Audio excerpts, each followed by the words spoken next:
Hi guys, welcome to part 2 of this gown tutorial. So you need to watch the part 1, that's the cutting aspect, before you watch the part 2.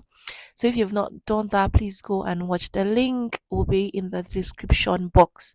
So I'm making this stylish A-line gown with bell sleeve, and we have this ashoke collar, and that's what we're working on today. So let's just get straight into it.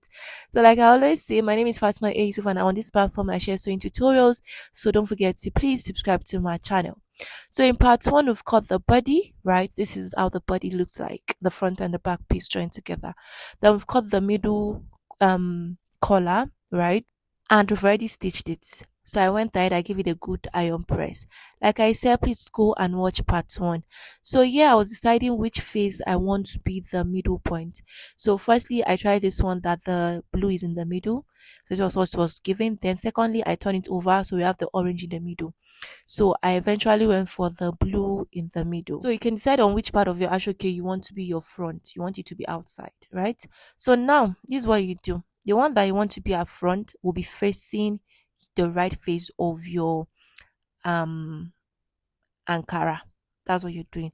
So the one that you want to be inside should be facing you when you're doing this process. So because I've ironed, the middle point of the collar is evident, and the middle point of my Ankara fabric is also evident at the back. So I'll make sure the middle point aligns, right? So yeah, I made mistake. The blue was facing me, but later on I had to turn it. So the orange, the parts you want to be inside will be facing you, while the parts you want to be outside for the ashoke will be facing you at your Ankara fabric. So I stitch from the middle to the left, from the middle to the right. And as you can see, this is how the inside looks like, and that's the outside. So the blue is outside. So after stitching, I had excess. I told you guys to add allowance to be on the safer side. You understand? So I'll just cut off that excess. Then now we are going to cut draft and cut out our sleeve. So I've already folded it. I've cut out the width I wanted for the bell sleeve. Depends on how wide you want your bell sleeve to be. So I measured the ashoke that was remaining, and that was what guided me. So I've cut it out. I've folded it like this. I fold using the length first, then I fold again, right? So the length, like I said, you need your sleeve length also in part 1. So that will be the length you'll be working with. You add your additional allowance. So I'm going to measure the armhole of one of the armholes at the gown part. I'll measure what I have, and I'll be using that to work on my sleeve. So what I got when measuring the armhole, I'm going to measure it here. I had 13.5, but yours might not be 13.5, please. So down of that 13.5, I'm going to mark 3 inches downward. You can use 4 in some cases, you can use 3. So I'm going to use that 3 to form a scarf. Sorry, I'm using pen. My chalk actually got finished and I wasn't able to get another one. So I marked 8 to 10, right? 8 to 10. 8 to 10.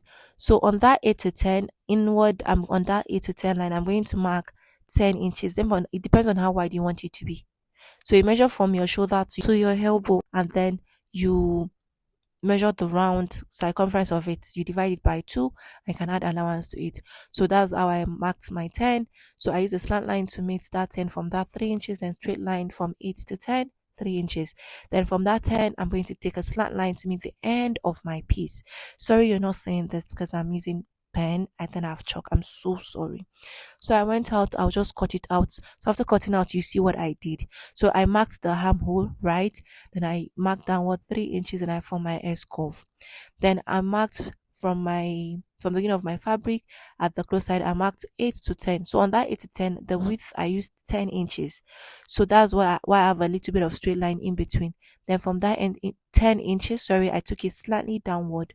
So that was how I cut out the sleeve. Very easy, and it's not confusing at all.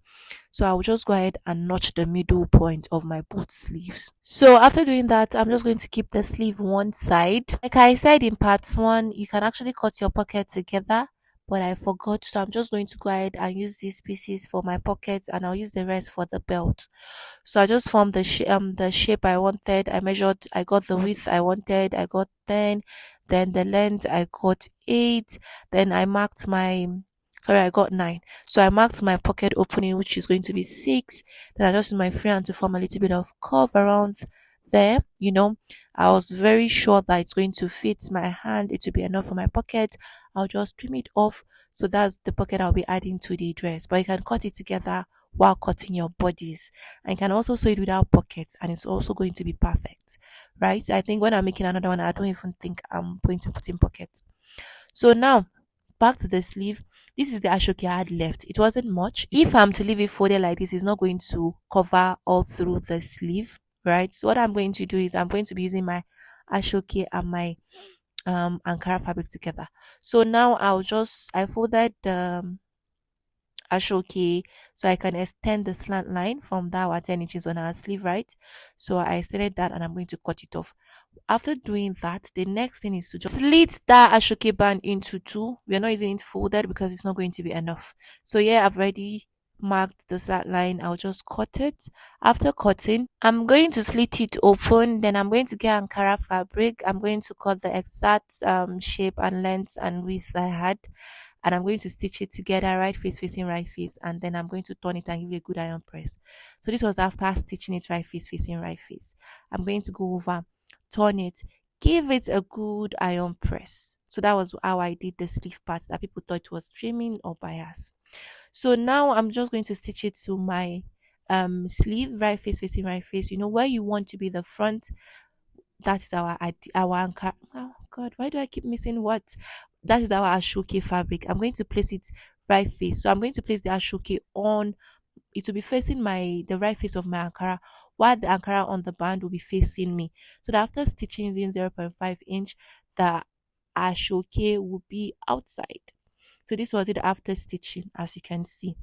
So that was how I did the sleeve part. But in case you have enough ashoke, you don't need to use your Ankara. You can just use your ashoke all through.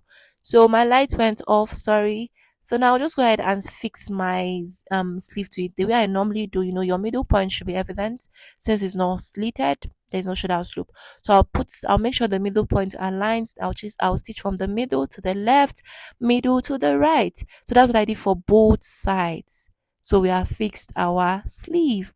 Then now I'm going to measure where I want my pocket to start from. You can use what you want. You can use 16, 17, 18. But me, I use 16. So from my shoulder, I measure downward to 16 where my pocket will start from. And then downward, I marked 6 inches. That's for my pocket opening, right? So that's what I did here. You know, you pick each piece. Since our pockets, the pieces we have four. I know left and right for front, left and right for back. So when you're stitching, you make sure you pick the right one for the right side. So you just stitch it like this, you know. You stitch right face facing right face and then you just take it. So now I created belt strap that I'm going to put for our belt. You can use any length you want, but yeah, I had 4.5, but from 3 is okay. This one was a little bit long, so I just want to stitch it in such a way that the 16 inches, which is my waistline, will be in the middle. So like 0.5 up of that 16, 0.5 down of that 16.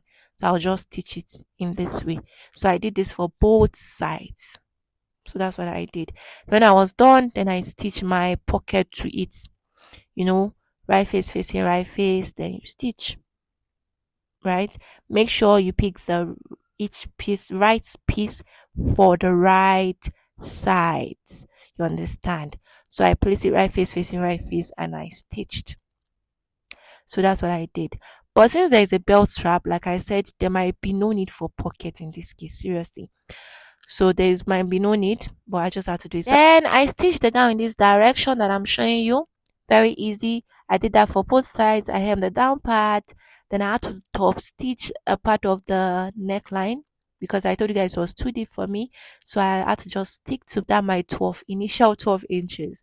Then I created a rope with the remaining fabric and then I used the rest for scarf, right? So for this middle ashoke, if you want it to have slits, it's possible. Just measure where you want your slit to start from and then you stop stitching when you're stitching this middle point when we're doing the work on the ashoke.